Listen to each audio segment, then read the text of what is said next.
Retour sur le plateau de cette 7e restitution des travaux du think tank agroalimentaire des Échos. Vous qui nous regardez, soyez les re-bienvenus. On a changé de décor, on a changé d'intervenant.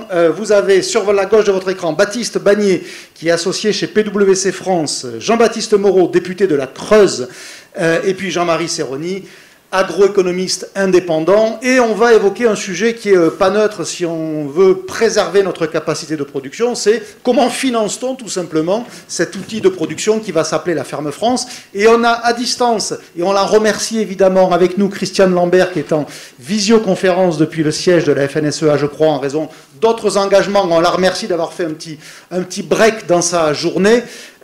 Christiane, on avait prévu de demander à Jean-Marie Serroni de poser les termes de la recommandation que l'on a publiée sur le financement de l'entreprise agricole. Vous l'avez vu, de toute façon, vous avez vu l'ensemble de notre rapport. Pour vous permettre de regagner votre réunion au plus tôt possible, on va vous donner la parole tout de suite. Que vous inspire, Christiane, cette idée que l'entrepreneur agricole doit peut-être aujourd'hui, et l'écosystème qu'il y a autour, réinventer une nouvelle relation au capital parce que c'est quand même ça la finalité, Jean-Marie le développera dans un instant, préserver le revenu ou en tous les cas l'améliorer. Christiane Lambert depuis la FNSEA. Et encore une fois, merci d'être avec nous et d'avoir été patiente, Christiane.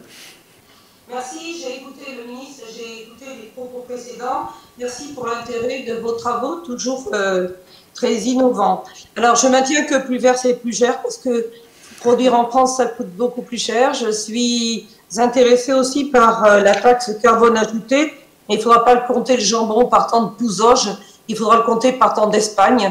Et le carbone aux frontières, c'est une question qui est souvent évoquée aussi, y compris par notre ministre de l'Agriculture qui parle de clauses miroirs qui seront travaillées pendant la présidence française. Je ne vais pas aller sur tous les sujets. Vous m'avez demandé de m'exprimer sur le financement et Olivier, vous venez de le rappeler. On a un triple enjeu qui est devant nous. C'est un enjeu démographique avec un très fort renouvellement des générations, beaucoup d'agriculteurs qui vont quitter, des reprises d'exploitation aujourd'hui plus développées, plus capitalistiques, mais avec toujours une rentabilité qui n'est pas aussi élevée que dans d'autres secteurs d'activité. La question du revenu qui donne l'autofinancement ou pas aux agriculteurs et le besoin donc de financement extérieur. Et tout ceci avec un objectif plus global qui est de maintenir la production en France, la souveraineté alimentaire comme on dit en France et au niveau européen. On parle d'autonomie stratégique ouverte, c'est-à-dire commercer oui, mais garder une capacité à produire sur le territoire européen. Alors, il y a la question de la reprise des exploitations et du financement, en distinguant peut-être deux choses, le foncier et le capital d'exploitation. Il y a des initiatives pour le portage du foncier, parce que l'acquisition de foncier est souvent très lourde. Le prix du foncier ne baisse pas, il augmente, l'attractivité de la terre est là. Et pour financer ce foncier, il y a déjà des initiatives de portage par des capitaux extérieurs. La SAFER est en train de travailler pour en développer également avec un fonds qui est en train d'être travaillé. Cela est essentiel. À titre personnel, nous sommes locataires de 96% du foncier que nous cultivons et ça nous va très bien. Nous souhaitons continuer, ce qui nous permet d'investir davantage dans les bâtiments d'exploitation porcins qui ont plus de rentabilité et de retour sur investissement que l'achat proprement dit des terres. Indéniablement, l'artificialisation et la concurrence pour des usages non agricoles renforce le coût du foncier, c'est donc un sujet lié. Et je vois Jean-Baptiste Moreau parmi vous, je sais que c'est un sujet sur lequel il est très actif. Ensuite, à propos de la reprise, il y a aussi la question de la valeur des exploitations agricoles. Nous prenons la valeur économique des exploitations, mais il y a encore des réflexions, et Jean-Marie Serroni le sait, a souvent publié sur ce sujet, de valeurs patrimoniales qui sont mêlées quand il s'agit de terres, quand il s'agit de cheptels, notamment reproducteurs, sélectionnés, à forte valeur génétique, et la valeur économique est certainement la valeur qu'il faut appréhender le plus, parce que c'est celle qui permet de dégager le revenu aux agriculteurs. La valeur patrimoniale n'a pas toujours les retombées nécessaires. Ensuite, sur la question du capital, il y a une habitude en agriculture de financement monobanque, alors qu'il y a des initiatives aujourd'hui pour des projets plus importants, plus développés, de pluribancarité, c'est-à-dire à faire appel à plusieurs partenaires financiers, banques, mais pas seulement. Alors, il y a les banques classiques, je n'en citerai pas, mais il y en a 3 ou 4 qui sont plus présentes en agriculture, dont l'une couvre 75% des financements. Il y a aussi les fonds participatifs différents, de plus en plus nombreux, le plus connu étant Mimosa, qui complémentent les financements classiques, mais d'autres pointent leur nez aujourd'hui, notamment sur des projets innovants de start-up agricoles ou d'agriculture urbaine ou d'agriculture verticale, qui sont également intéressantes à regarder. Et puis, il y a certainement aussi à travailler sur des fonds d'investissement, des fonds capital risque qui s'intéressent aujourd'hui à l'agriculture. J'ai rencontré un responsable de ces fonds la semaine dernière qui me disait on propose d'acheter 1000 hectares en Gironde d'une exploitation tenue par 2 jeunes agriculteurs en agriculture biologique. C'est un projet très intéressant que je souhaite soutenir. Ils ne peuvent pas investir dans le foncier eux-mêmes et nous regardons comment porter ce foncier-là. Alors ensuite se pose la question de la responsabilité. Bien sûr, il faut des apporteurs de capitaux et c'est intéressant de pouvoir y avoir recours. La question à laquelle nous sommes attachés, c'est la responsabilité de l'agriculteur, s'il est détenteur majoritaire du capital ou s'il ne l'est pas.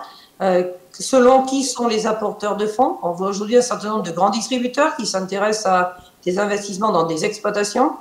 L'agriculteur restera-t-il le chef ou pas? Ça me fait penser à quelque chose que nous connaissons tous, qui est l'initiative d'Audrey Bourrelot, qui a lancé Hectare, mais tout le monde ne parle que de Xavier Niel, alors qu'Audrey Bourrelot est actionnaire majoritaire et Niel est financeur minoritaire. On pourrait faire tous les commentaires que l'on veut sur ce sujet. Le patron, c'est celui qui détient la majorité du capital et c'est ça qui doit être important. Et le souhait, bien sûr, c'est que les agriculteurs puissent avoir des capitaux extérieurs, familiaux ou non familiaux. Monsieur Saint-Pastous, d'ailleurs, dans sa loi sur le foncier, le transfert des parts de société, l'évoque de façon très prégnante. Et cette capacité à rester maître de la situation qui est pour nous importante. Le sujet du revenu, vous en avez beaucoup parlé parce que c'est le cœur de la loi alimentation, c'est aussi le cœur de la compétitivité de la ferme France pour ceux qui ne vendent pas sur le marché intérieur. La capacité à dégager du revenu, elle donne aussi une capacité d'autofinancement ou pas. Et s'il y a aussi peu d'investissement et de modernisation dans certains outils agricoles, exploitation, c'est parce qu'il y a une faiblesse de rentabilité qui est un vrai problème parce que quand on n'investit pas, qu'on n'innove pas, on régresse en termes de performance. Étant producteur de porc, je peux vous témoigner que c'est dans les nouveaux bâtiments qu'on a les meilleures performances sur nos animaux. Quand les bâtiments vieillissent et deviennent désuets, les performances régressent. Et finalement, on a un équilibre entre plus de remboursement à la banque et des performances moindres. Donc, c'est un subtil équilibre de gestionnaire qu'il faut avoir à l'esprit. Mais indéniablement, la faiblesse des revenus agricoles ouvert la capacité d'investissement et donc de financement d'autres développements. Et il y a aussi des sujets qu'on aurait pu évoquer. Les fonds de garantie solidaire, un certain nombre de conseils régionaux mettent en place des initiatives pour aider l'installation des jeunes avec des dispositifs de fonds de garantie. La question du bail cessible aussi avait été envisagée pour faciliter la transmission. Cela n'a pas rencontré la compréhension que l'on pouvait espérer. Et enfin, sur les GFA qui reviennent quand même, il y a des initiatives très intéressantes dans la Marne, par exemple, zone viticole où le foncier est extraordinairement élevé, mais quand même ces sujets reviennent quand il y a une réflexion professionnelle sur l'importance de garder des capitaux plutôt français. On parle souvent des investisseurs chinois, ils sont pour l'instant moins de 2% dans l'investissement en viticulture. Mais attention quand même, parce qu'il y a un vrai attrait aujourd'hui pour le foncier, que ce soit des investisseurs étrangers, des collectivités aussi, pour faire certaines formes d'agriculture. Donc nous sommes très attachés et travaillons sur ces sujets-là. Et j'ai oublié de citer quand même un complément de revenus pour les agriculteurs qui monte en puissance, et c'est lié au carbone. C'est la vente de prestations pour services environnementaux. Jusqu'alors, on a rasé gratis, c'est-à-dire qu'on a capté le carbone et on ne l'a pas vendu. On a entretenu des haies et fait du capital biodiversité gratuitement également, alors qu'il a de la valeur aujourd'hui. L'accord international de Kuala Lumpur a posé des obligations aux États, aux pays, pour avoir de la biodiversité. Ceux qui ne le font pas auront des sanctions. Mais quand ce sont les agriculteurs qui le font, il faut que ce soit des compléments de revenus et pas des substitutions de revenus. Il y a ceux qui disent gagner de l'argent avec tout ça, et comme ça, vous pourrez continuer à vendre vos produits pas chers. Ça, c'est pas notre credo. Nous maintenons que produire en France avec toutes les exigences premium, et produire en Europe avec toutes les exigences premium. C'est également le choix de la qualité. Le premium, ça a un prix. Moi, j'ai acheté une Clio, j'ai pas acheté de BMW ni une Audi, je sais pourquoi. Quand on veut acheter du premium, on y met le prix. Et c'est pas normal, en direction de l'alimentation, il y a le raisonnement différent. Quand c'est la voiture, quand c'est les chaussures, quand c'est le textile, il y a un consentement à payer. Moi, j'entends quand même qu'il y a un consentement à payer aujourd'hui de certains consommateurs, en tout cas Kantar et Credoc le disent. 67% des Français sont prêts à payer un petit peu plus cher, consentement à payer plus 10%, s'ils sont sûrs que ça va aux agriculteurs. Comment faisons-nous pour refaire de la pédagogie sur l'alimentation? Et je rejoins les propositions d'éducation à l'alimentation à l'école. Entre nous, je préférerais que ce soit une éducation à l'alimentation par qui voudra, pourquoi pas UFC que choisir et CLCV, plutôt qu'une éducation par L214, comme certains profs le font, à venir raconter n'importe quoi sur la maltraitance en élevage français, qui n'a pas du tout lieu d'être. Donc l'initiative d'Open Agri-Food et de multiples initiatives de ce type-là me vont très bien, et nous en faisons déjà avec nos opérations de ferme ouverte dans les écoles. Merci. Christiane, merci d'avoir été avec nous. Je vous dis juste que votre Clio, elle n'a malheureusement que 30% de chances d'avoir été produite en France, puisque c'est le volume de Clio qui est réellement produit en France. Et encore une fois, ne faisons pas l'amalgame entre la nationalité de l'entreprise et le lieu de production. Peut-être que la Yaris de Toyota faite à Valenciennes, porte plus de valeur sociale. Qui sait? Oui, mais le garagiste qui est à côté de chez moi et qui a 4 salariés est important pour moi. Mais dans tous les cas, ça illustre bien qu'il faut le savoir. Et dans ces cas-là, vous le faites en connaissance de cause. Merci Christiane, on vous laisse repartir dans votre réunion. On continue la nôtre. Jean-Marie, on va reprendre le fil de l'histoire un peu logique. Ça veut dire que, avant de faire réagir Baptiste et Jean-Baptiste, la recommandation que l'on a poussée cette année consiste en gros à dire que si on porte moins de capital quand on est exploitant agricole, on peut peut-être dégager plus de revenus. Et si la finalité, c'est non pas la possession, mais le revenu, alors il y a une voie. Tu nous fais ta petite démonstration en quelques minutes. Voilà, je vais vous démontrer ça rapidement. En gros, le challenge, c'est de vous montrer la proposition sur laquelle Christiane vient de réagir. Donc on est à l'envers. Mais ça va me permettre d'aller plus vite. Tout d'abord, le revenu, au sens où on l'entend là, il faut bien comprendre que c'est le vrai revenu, c'est-à-dire l'argent disponible. On n'est plus du tout sur une donnée comptable, on est vraiment sur le cash, sur les pépettes. Hein. Donc pourquoi ça nous paraît un débat important? Bien sûr, il y a la relève. Aujourd'hui, en gros, un jeune qui s'installe, pas 100%, mais presque 100% est financé par de la dette. Et donc derrière, il va passer une partie de sa vie, voire toute sa carrière, à capitaliser progressivement. Et donc, il y a une concurrence sur les flux dégagés par l'entreprise entre ce qu'il peut prendre pour vivre et ce qu'il doit dégager pour rembourser. Et je dirais même qu'il y a quelque part une concurrence déloyale si on se compare avec d'autres pays. Vous prenez les Pays-Bas ou le Danemark, ils ne sont pas confrontés à ce problème, puisqu'une grande partie des financements sont sur des prêts in fine. Et la Nouvelle-Zélande, c'est pareil. Des prêts in fine reconductibles. C'est-à-dire qu'en fait, ils ne remboursent jamais le capital. Ou quasiment jamais. Donc là, il y a une différence de rentabilité en flux de trésorerie qui est importante. En Allemagne, vous avez le même débat. Il y a encore des systèmes de primogéniture, de droits d'aînesse, plus ou moins, qui existent, qui font qu'une partie n'est pas refinancée. Nous, on doit tout refinancer à chaque génération. Et de plus, ces besoins sont croissants. Vous avez là une courbe très schématique. Sur 60 ans, vous avez la part de la valeur ajoutée qui est consacrée aux amortissements. Et vous voyez qu'en 60 ans, on est passé de 10% à 40%.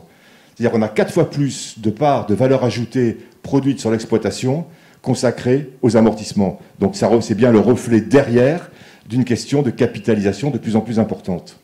Et donc il faut aujourd'hui, en moyenne, pour créer 1 euro de valeur, 5 euros d'actifs. Chez toi, c'est beaucoup plus, ton système de viande bovine. Tu ferais des légumes, ce serait beaucoup moins. C'est d'ailleurs pour ça qu'il y a plein de nouveaux qui s'installent sur les légumes. Parallèlement à ça, la valeur ajoutée par unité de travail a augmenté. C'est pour ça que le revenu agricole a fortement augmenté en 60 ans. Alors, quelles sont les voies envisageables? Je vais aller vite. Donc, l'idée, c'est de voir comment on pourrait libérer les agriculteurs qui le souhaitent de cette obligation de capitaliser dès le début de leur carrière pour augmenter leur disponible. Et donc, l'idée, c'est d'avoir un financement extérieur sans distinguer capital d'exploitation et foncier. En approche primaire, on ne fait pas la différence entre les deux, sachant que sur le foncier, aujourd'hui, il y a beaucoup de solutions qui existent. Et, par contre, le souci, c'est d'avoir un système qui préserve le modèle agricole français que le ministre a bien mis en avant.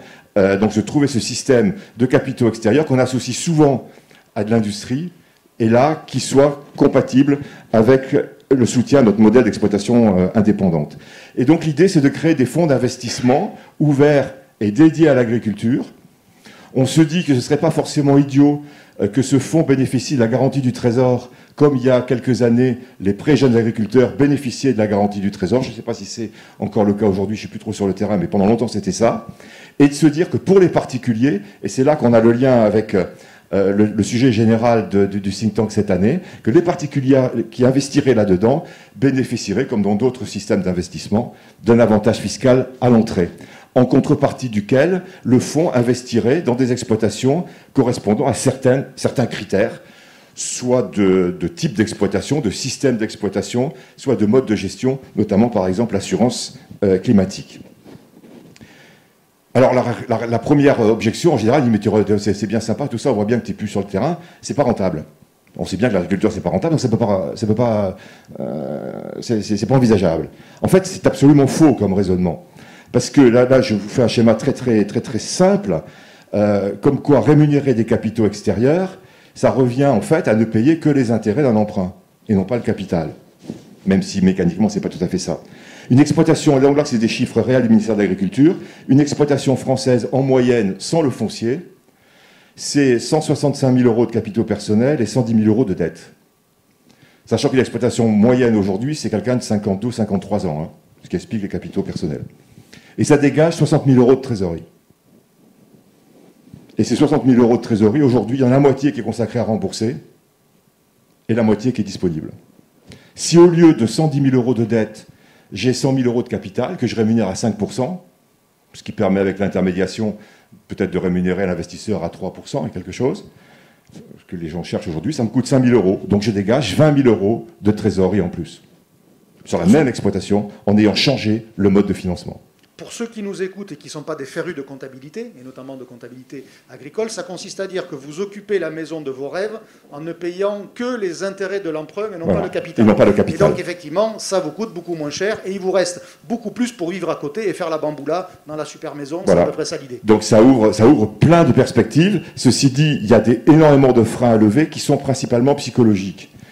L'agriculture française s'est structurée au lendemain de la guerre sur ce triptyque de la grande propriété d'avant-guerre, même d'avant la Première Guerre, les salariés agricoles qui, rappelons-nous, nous savons dans l'histoire, étaient beaucoup plus nombreux avant qu'aujourd'hui, et l'exploitation familiale, avec cet arbitrage des années 60 de Gaulle, Pisani, de Baptiste, l'exploitation familiale à 2 unités de travail, sans la grande propriété, avec tout le droit du fermage, et finalement avec très peu de salariés.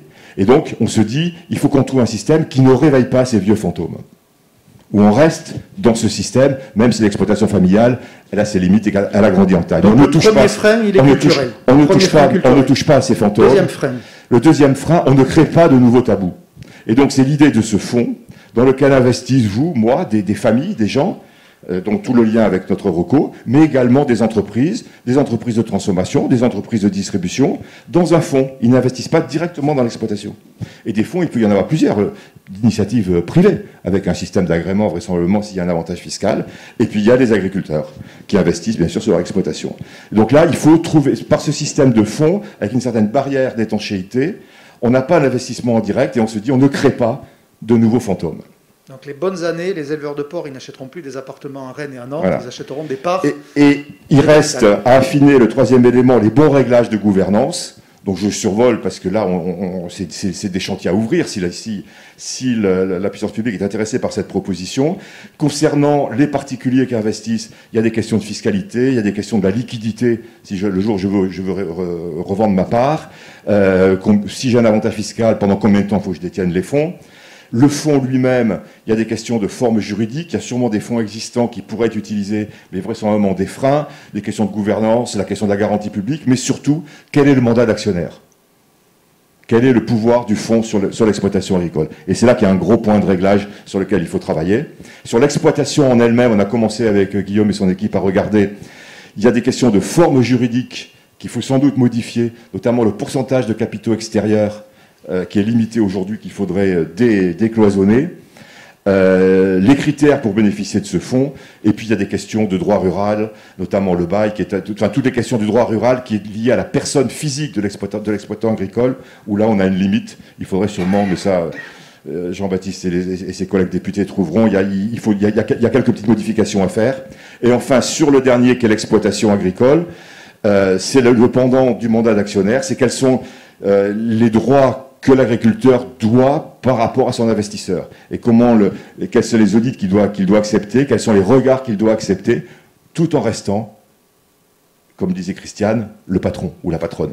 Allez, on fait réagir voilà. Jean-Baptiste et Baptiste, alors avec deux regards différents. Jean-Baptiste, alors qui a participé à la réflexion autour de cette recommandation, puisque tu étais notre guest le jour où on avait décidé de mettre ce sujet sur la table.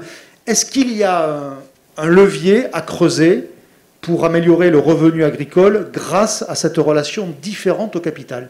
Est-ce que c'est intéressant et est-ce que ça peut avancer? C'est plus qu'intéressant. C'est plus qu'intéressant. C'est obligatoire de se pencher là-dessus aujourd'hui. On a 50%, je crois, des agriculteurs européens qui prennent leur retraite d'ici 5 ans. Donc le renouvellement des générations par les enfants d'agriculteurs ne suffira plus, mais même celui-là, il est problématique aujourd'hui, puisque les exploitations, effectivement, sont des exploitations familiales, mais qui, pour beaucoup, ont pris des formes sociétaires. Je pense au GAEC, je pense à ce type de société, avec des associés qui sont parfois des frères. Donc la génération d'après, c'est des cousins, mais il y a peut-être un des cousins qui va pas vouloir s'installer. Mais de toute façon, les enfants, ils ont aussi des frères et sœurs auxquels ils doivent un certain nombre de parts sociales, de capital de ce GAEC, parce que là, quand on a un GAEC, on est au niveau des parts sociales. On n'est même plus sur une problématique de foncier ou sur une problématique de rachat d'animaux, mais sur une problématique de rachat de parts sociales. Et aujourd'hui, moi, je suis à plein dedans, parce que mon père a pris sa retraite déjà depuis quelques temps. J'associe un nouvel associé dans le GAEC qui est mon ancien salarié. Et le rachat de ces parts sociales, ça représente des capitaux très importants aujourd'hui, relativement importants.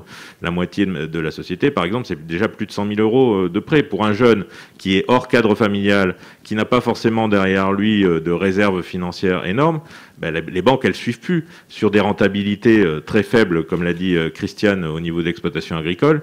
Il est hyper compliqué. On va devoir attirer dans les années qui viennent des gens qui viennent en dehors du cadre agricole. Et les banques ne les suivront plus sur des rachats de 100, 200, 300 000 euros de capital avec une rentabilité excessivement faible. Aujourd'hui, ils vont se retrouver dans des problématiques où ils ne pourront pas s'installer même s'ils le veulent parce qu'ils n'auront pas les moyens d'emprunter. Donc ces formes-là de fonds pour financer du capital, elles vont devenir impératives et très rapidement. Ce que tu évoquais, c'est pour des sujets de reprise. Jean-Marie, il évoquait presque au fil de l'an, c'est-à-dire que chaque fois que dans les flux, on oriente vers le revenu et non pas vers le remboursement, on est plus riche. Mais aussi, parce que pour attirer de nouvelles personnes vers l'agriculture, il faut aussi qu'elles puissent dégager du revenu. Parce que, je veux dire, aujourd'hui, l'agriculture est un métier de passion, mais enfin, il faut quand même que les gens puissent en vivre. Et si on veut attirer des gens qui n'étaient pas issus du milieu agricole dans le milieu agricole, il faut qu'on puisse dégager des revenus. Et aujourd'hui, avec les emprunts, avec les rachats de capital, on est totalement coincé pour dégager du revenu. Et le fait la démonstration était assez limpide.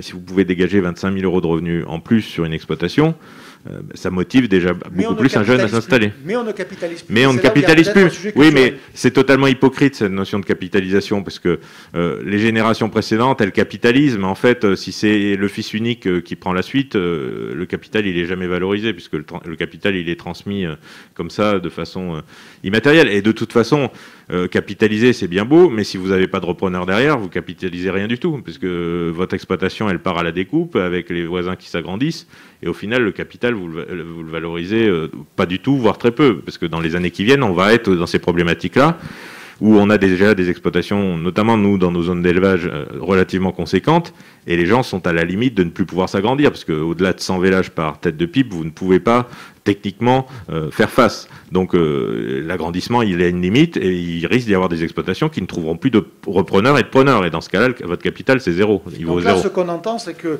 le terreau est fertile. Il y a un intérêt à cette réflexion-là, telle que démontrée par Jean-Marie. On va se demander à présent si l'agriculture est ouverte, s'il n'y a pas un tabou, et si de l'autre côté, il y aura des capitaux. Alors, c'est pas toi, Baptiste, qui va les apporter, mais tu vas nous dire, en gros, si cette construction intellectuelle qui consiste à dire on va faire porter le capital par des gens qui seront rémunérés pour, elle peut être solide. Mais on commence, Jean-Baptiste, par le côté tabou.